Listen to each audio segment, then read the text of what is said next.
Welcome back to our tour through the Thermodynamics and Chemistry worksheet number 1. This one is problem number 7, where we're dealing with heat of vaporization. Now, I mentioned in the very first video in this series that thermodynamics is usually introduced in Gen Chem 1 and usually elaborated upon in Gen Chem 2. What I want to do real quick here is to throw out what's usually in a textbook in a later chapter, talking about a heating or cooling diagram.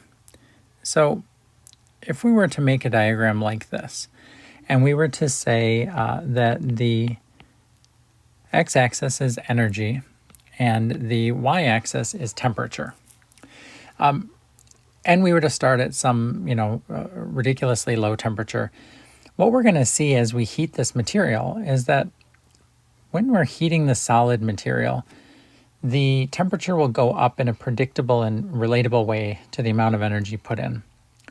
And that continues throughout the solid phase until we reach a particular temperature at which the temperature would level off.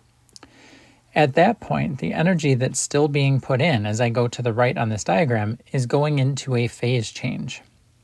And so if we were to label this and say our solid phase is down here, then this is the solid-liquid interface.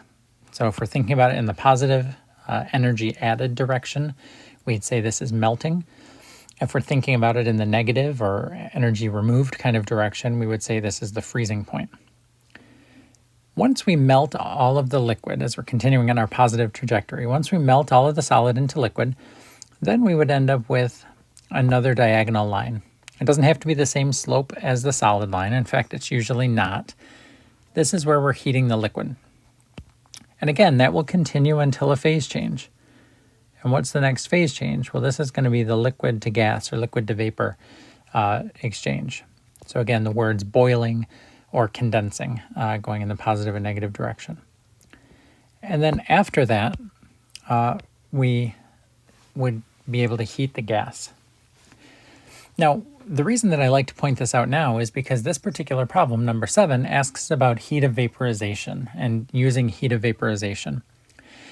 When you're dealing with a heating or a cooling process, wherever you have the single phases, solid, liquid, gas, when you talk about energy, you're going to be using that old equation, mc delta T, to figure out your energies, where C is your specific heat, but you have to make sure that it's the specific heat of that phase. If this were water, for instance, it doesn't have to be, but if it were water, we know that the melting occurs at 0 degrees C and that boiling occurs at 100 degrees C. We can look up in engineering handbooks the specific heat of ice, the specific heat of liquid water, and the specific heat of steam. And they're very, very different numbers. But what they all will have is that energy unit per amount per degree, okay? So ice and water and steam all have very different specific heats, but they all have units that are energy per amount per degree. Now, when we're talking about the phase changes here, remember, the temperature isn't changing.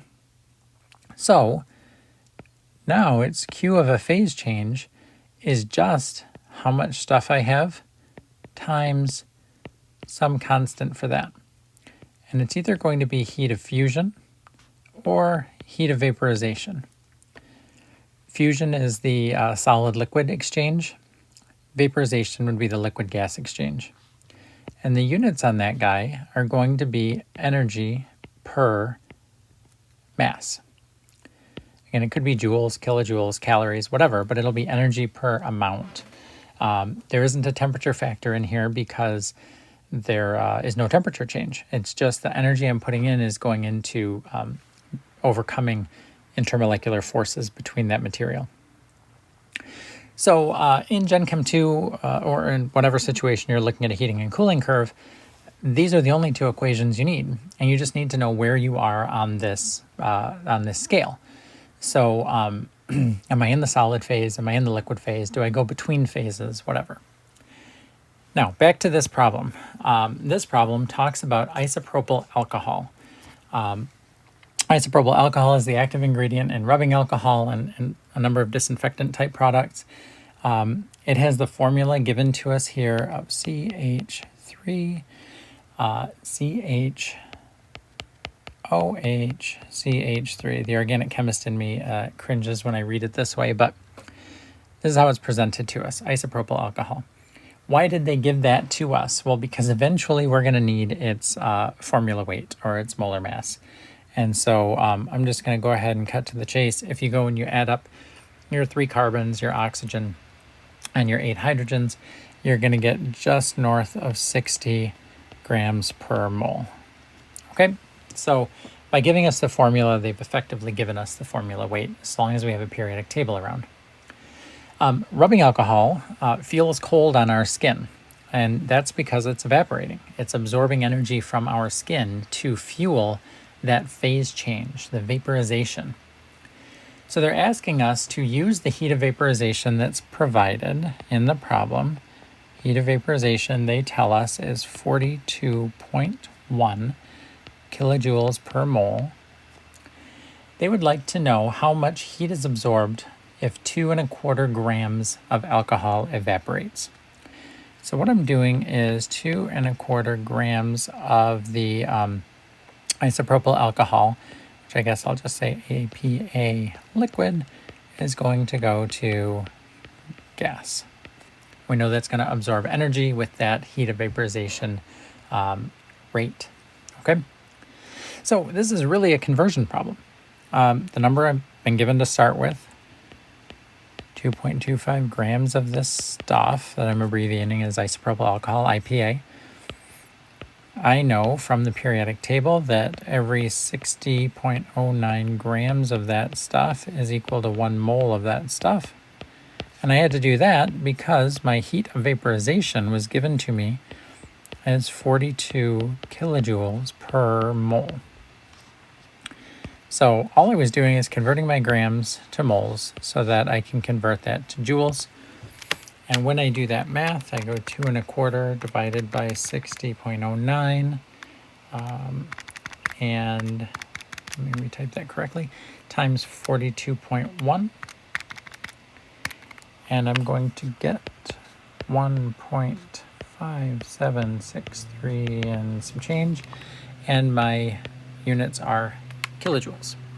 Now I go back to the start, and I was given 2 numbers, the 42.1 number and the 2.25 number. So I'm going to round this through 3 significant figures to get an answer of 1.58 kilojoules. All right. You will see problems like this kind of in reverse, where they say, some amount of material evaporated and it absorbed, some number of kilojoules, where essentially you'd start with energy and go backwards. You can do that. If we were asked to calculate heat of vaporization, we could do that if we knew the energy and we knew the moles. We could do that.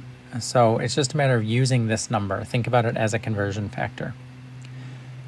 All right, you would do exactly the same thing if we were talking about the solid-liquid transition, except you would use the number heat of fusion, and we would need to look that number up or have it provided to us.